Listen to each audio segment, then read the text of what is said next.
Welcome friends. In the previous video we have solved one numerical of one-way slab which was simply supported. In this video we'll solve a numerical of one-way slab, but the supporting condition will be continuous support. Now we'll start with the problem statement. Design a roof slab for an assembly hall having inside dimension of 14.77 meter and 9.37 meter. The width of slab of supporting beam the width of supporting beam is 230 mm and the beams are placed at 3.75 center to center as shown in figure. The live load on the slab is 1.5 kN per meter square and floor finish of 1.6 kN per meter square. The characteristic strength of concrete and steel are 20 Newton per mm square and 415 Newton per mm square respectively. Now this is the diagram which is given in the problem statement.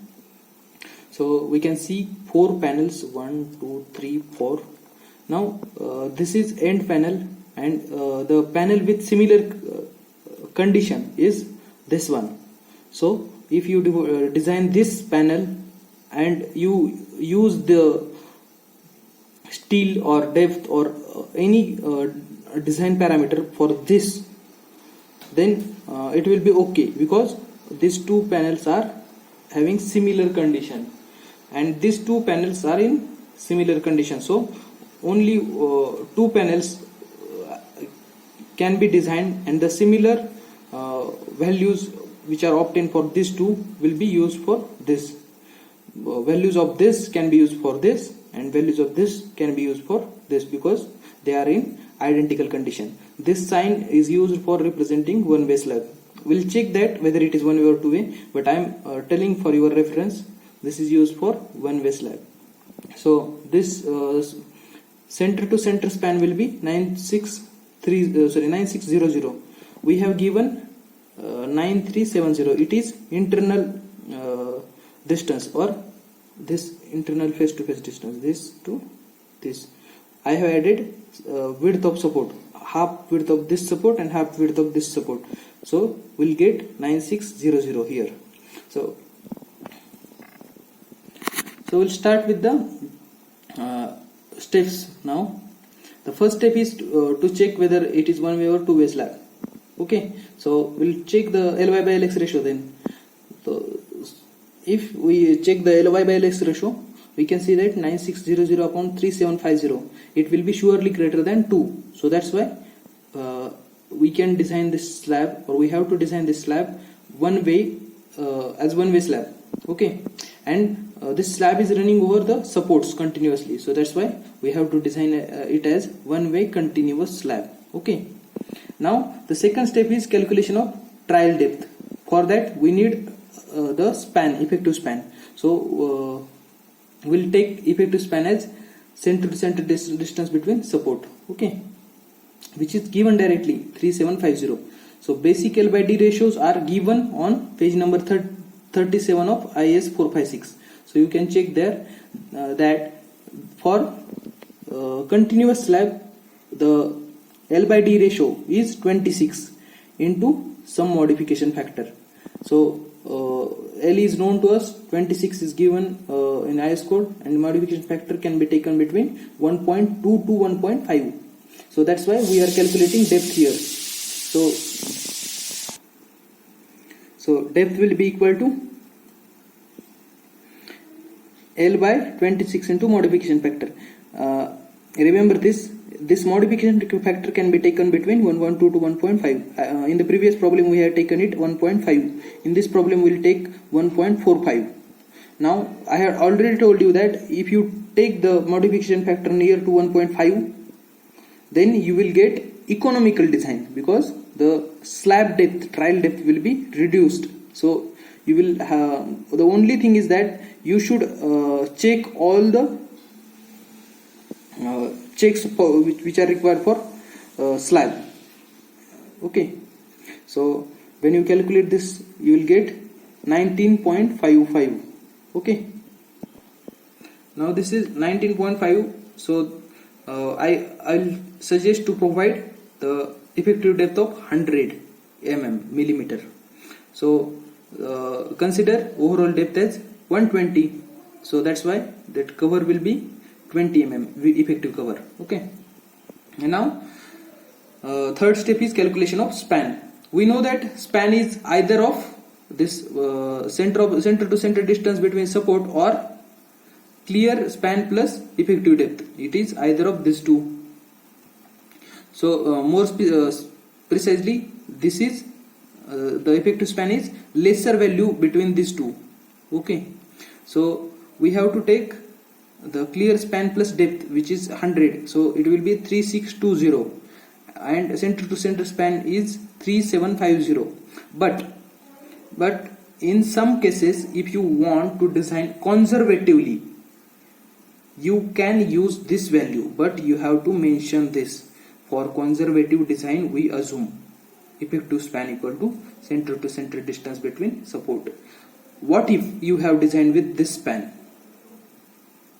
You will get safer value, safer design. So you will not be on the wrong side of designing. So you will have safer value. So you can design by using center to center distance between support, but you have to mention like this. Okay, so if you go with this value, you will be so you are correct absolutely, but sometimes for simplicity or in calculation, you can use this value. Okay, so we'll take this value for calculation in the further steps. Now next step is of loading. So for loading calculation, here we'll write one statement which is common for all slab designs. Consider 1 meter width of slab, B is equal to 1000 mm. Dead load equal to 25 into 0.12. So 25 is density of reinforced concrete and 0.12 is overall depth of slab, which we have calculated. So 3 will be the value of multiplication of these two. Now floor finish is given directly, so we'll add this 2, we'll get total dead load as 4.6. 3 plus 1.6 is 4.6. Now we'll calculate working dead load. So working dead load can be calculated by multiplying 1.5 with the total dead load. So that's why we have calculated working dead load. And live load is given as 1.5 kilonewton per meter. So we'll calculate working live load. Now one question may arise in your mind, that why we are calculating this dead load and live load separately, though we have calculated it combinedly in the previous problem. So the change is that here we are having continuous support condition. So for that we need to take different coefficient of bending moment and shear calculation. Okay, for the bending moment and shear calculation, we need to take different coefficients. So that's why we have different coefficient for live load and dead load. So that's why we have calculated dead load and live load separately. Okay, now we'll see design moment, calculation of design moment. So bending moment will be equal to alpha d into WU L square plus alpha L WU L square. Here we'll take this alpha d as a coefficient of bending moment for dead load, and this alpha L for coefficient of bending moment for live load. So in the simply supported condition, we have taken this formula WU L square by 8. Okay, this formula has been taken in previous problem where the simply support is given. So we have directly used this formula. But whenever we are dealing with this condition, supporting condition continuous, then we'll use this coefficients. Okay, so these coefficients are described on the page number 36, table number 12, IS 456. Okay, so bending moment coefficient can be calculated like this or taken like this. So first of all, we'll see the diagram which is given in the problem statement. This is the diagram given in the problem statement. Here 4 panels are given. So as I have already told you that if you design these two panels, you need not to design these two, because conditions for this and this panel are same. So that's why what design we are getting for this can be used for this, and what we are getting for this can be used for this. Okay, so we have this support, this support, this. We have three supports to design, and two interior spans to be designed. Okay, so that's why I have taken three supports here, 1, 2, 3, and two interior span. So we know that at this support the bending moment will be 0, end support bending moment will be 0. So that's why coefficient of bending moment is taken as 0. This section, that is middle of end span, is considered as section 1. Then support next to end support, support next to end support, that is considered as 2. Then section taken at span next to end span is called as 3, section number 3. And the interior support is taken at section 4, or it is called section 4.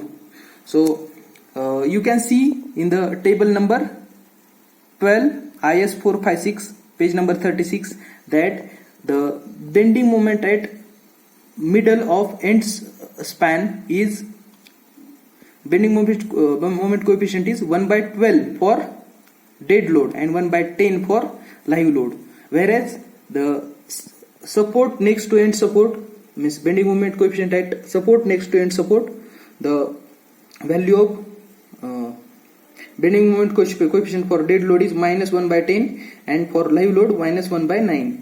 Minus represents hogging. Okay, so likewise these values are written 1/16, 1/10, 1/12, -1/12, -1/9. So, okay, so you can check in IS code. Now we'll calculate the bending moment at middle of end span. So we'll call that at which is at section 1. So we'll call that as MU1, which is 6.9. 6.9 is working dead load. We have calculated this. 6.9 into 3.75 brackets 3.75 square divided by 12. Divided by 12 is the bending moment coefficient. This is that bending moment coefficient. Okay, so this is for dead load, plus this is live load, working live load, into length square or span square divided by 10, which is coefficient again. So we have calculated this in 11.25 kilonewton meter. So respectively we have calculated all the values of bending moment at penultimate support at section 2, that is section 2 is this section at support. So we have calculated there by taking respective bending moment coefficient. Okay, so you will not take minus sign here, it will only represent hogging. Okay, so MU3 is calculated here. Next MU4 is calculated in the same way. Okay, so you can check the values. Now we'll take the check for depth of slab from bending moment consideration. Okay, so formula for that is MUR max equal to 0.138 FCKBD square, because the steel which we are using is 415 steel. So that's why for that steel we have this formula. So we'll put the values. Now this moment can be compared with maximum value of all the bending moment which we have calculated at section 1, 2, 3, 4. So at 1 we have got 11, at 2 we have got 13, at 3 we have got 8, and at 4 we have got 11. So this value is greater than the maximum value of bending moment which is arising due to external loading. So that's why we are safe in bending moment. So depth is safe in bending moment. which is 27, which is much larger than the maximum value of bending moment at any section. Okay, now we'll calculate the main steel. So for formula for main steel is AST is equal to 0.5 FCK divided by 1 minus square root of 1 minus 4.6 mu FCK BD square into B into D. So only change will be of moment. Here AST1, AST2, AST3 and AST4 has to be calculated. The only change in this will be moment. So you can calculate the values of area of steel at different section. You have to use respective moments at when you are calculating the area of steel. For this you will use MU1. MU1 is 11.25 into 10 raised to 6. Okay, convert that value in Newton mm and use it. Okay, so you will get value of AST as this. Now calculating after calculating the value of AST, we'll check that values of AST with minimum steel requirement. So AST minimum is 0.12 into 1000 divided by 120 into divided by 100. So formula for AST minimum is 0.12 B into capital D divided by 100. It is 0.12 for Tor steel and 0.15 for mild steel. Okay, so that will be 144 mm square, which is less than least value of area, which is for AST3. Okay, so in the next step we'll calculate spacing. So I have just shown the spacing requirement for one section, so you have to calculate the spacing for other section. Okay, so at middle of end span, that is AST is this. So by using 8 mm diameter bars, the formula for spacing is this. So spacing will be 149, say 140, we have rounded off. So this will be 140 or 3D or 300. So obviously this 140 is lesser than this 2, so that's why we have to take this value. Similarly, you have to calculate the spacings for other 3 conditions. Okay, but you have to add one more line in this second condition, that the alternate bars from mid span will be bent up over anterior support and extend for a length of 0.3 L on each side of support. It means that if suppose these are the interior supports, you have to bend up this bar and you have to continue this bar till the 0.3 length after this support to maintain the continuity between this joint. So you will bend up this bar and you will continue after support also on the next span. So this is what is given in this statement. Again you have to calculate the spacing. For that I have just addressed a extra sentence which is required here, and one more sentence which is required at last. The extra bar will be provided for length of 0.3 L from face of either support. Now spacing criteria, that is 3D or 300 is not required for this because this is extra steel. Okay, so after this spacing calculation, the next step will be of calculating the distribution steel. So I want you to calculate the distribution steel and the further checks which are required, the check for shear. So you have to do that and also the detailing. So I expect it from you. If anything or if you get any come with any problem in the rest remaining part of this numerical, so you can directly ask to me. Okay, so the next part of this numerical will be as an assignment for you or homework for you. So I request all to complete the numerical. The rest of the part is solved in the previous numerical, so which is similar to that. Okay, so please solve the problem completely and send a scan copy to me. Okay, thank you.